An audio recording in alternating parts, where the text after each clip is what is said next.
হিজড়া দলের সাথে বাবার খুব ঘনিষ্ঠতা, বিষয়টা প্রচণ্ড গায়ে লাগে। হিজড়ার মতো নিচু শ্রেণীর সাথে বাবার এত গদগদ ভাব কিসের? বাবাকে এই নিয়ে অনেক কথা শুনিয়েছি, রোজ রাগারাগি করি, তবুও সেই এক ঘটনা, রোজ সন্ধ্যা হলেই বেরিয়ে পড়ে ওই হিজড়া পট্টির উদ্দেশ্যে। সেখানে ওদের সাথে বসে চা খায়, আড্ডা দেয়। ছোট থেকে এই বিষয়টা লক্ষ্য করেছি। এখন বড় হয়েও বাবার এই ধরনের স্বভাব আর সহ্য হলো না। বাবাকে কঠিন স্বরে বললাম, বাবা তোমায় কতদিন বলবো ওই হিজড়া দলের সাথে মিশবে না? বাবা আমতা আমতা করে বলল, রাগছিস কেন বাবা, ওরাও তো মানুষ। বাবা আমি এখন বড় হয়েছি, আমার বন্ধুরা, এলাকার লোকেরা এসব দেখে হাসাহাসি করে, বোঝো না কেন? তোমার কি গল্প করা লোকের অভাব আছে? ওদের সাথে কেন তোমায় মিশতে হবে? ওরা খুব ভালো রে। বুঝেছি, তোমার মতিভ্রম হয়েছে বলে বাবার ঘর থেকে বেরিয়ে এলাম। রাগ যেন আর সামলাতে পারলাম না। হিজড়া মহল্লার দিকে রওনা হলাম। বাবা যার সাথে বসে গল্প করে তাকে খুঁজে বের করলাম।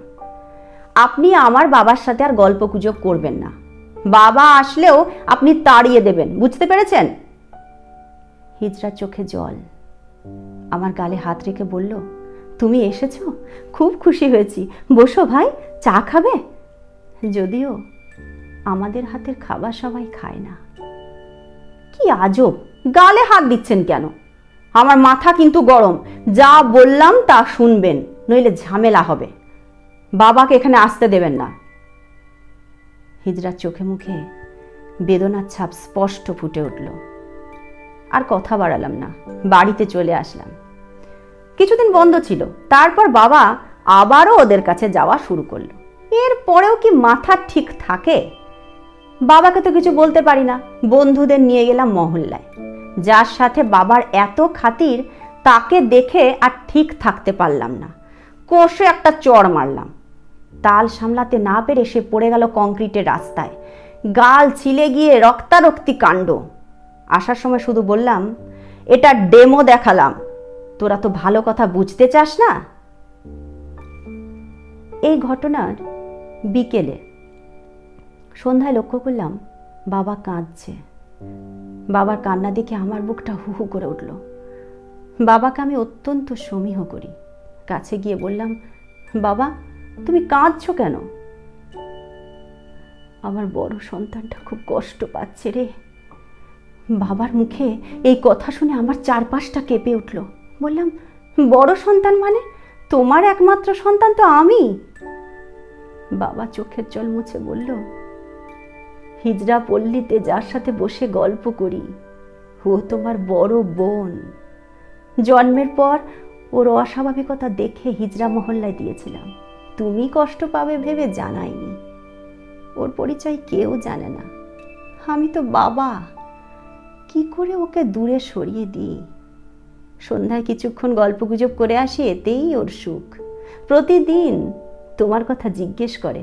সেদিন আমি কিনেছি বলে যে পাঞ্জাবিটা তোমায় দিলাম, সেই পাঞ্জাবিটা ও দিয়েছে ভাইফোঁটার উপহার হিসেবে।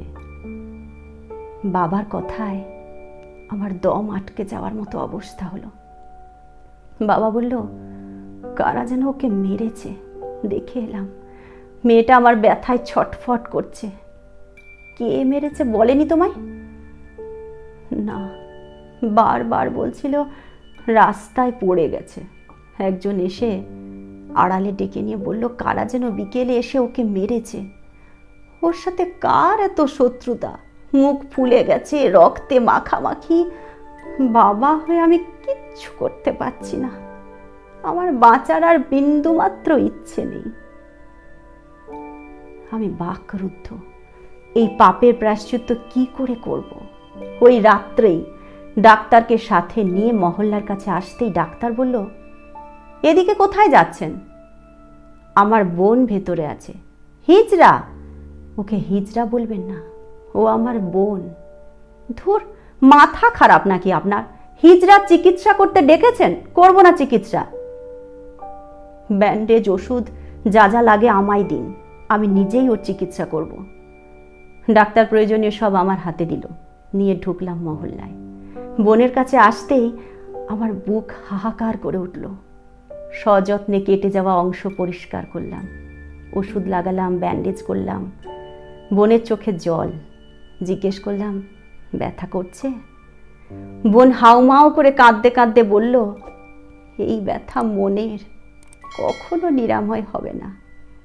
এই ব্যথার কোনো ব্যান্ডেজ নেই।